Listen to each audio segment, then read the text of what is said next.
Samantala, naniniwala naman si Senator Rain Gatchalian na tulad ng ginawa noon ni dating Bamban Tarlac Mayor Alice Guo ay pinapaandaran din ng kapatid nitong si Sheila Guo ang publiko sa mga kasinungalingan nito. Ito'y matapos nitong itanggi ang kanyang kinasasangkutan sa illegal na pogo operations, gayon din ang pagpirma sa mga dokumento nito. Magbabalita si Raymond Dadpaas. Nagsisinungaling din si Sheila Guo sa kanyang pagharap sa pagdinig ng Senado gaya ng ginawa ng kanyang kapatid na si dating Bamban Tarlac Mayor Alice Guo. Ito ang paniniwala ni Senador Sherwin Gatchalian kasunod ng pagharap ni Sheila sa hearing ng Senate Subcommittee on Justice.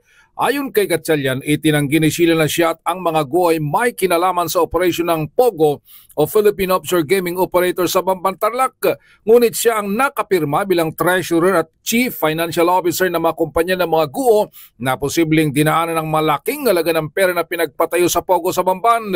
Binanggit ni Gatchalian ang kumpanyang QJJ Farm ng mga Guo at isa siya sa mga opisyal.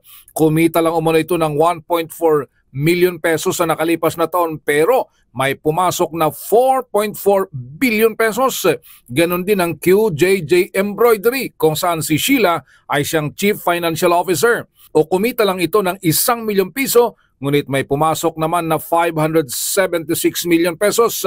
Huling-huli din umano ang pagsisinungaling ni Sheila sa Senado nang sabihin niya na first time niyang nakita sa Malaysia si Cassandra Leong, ang kinatawan ng POGO sa Porac, Pampanga.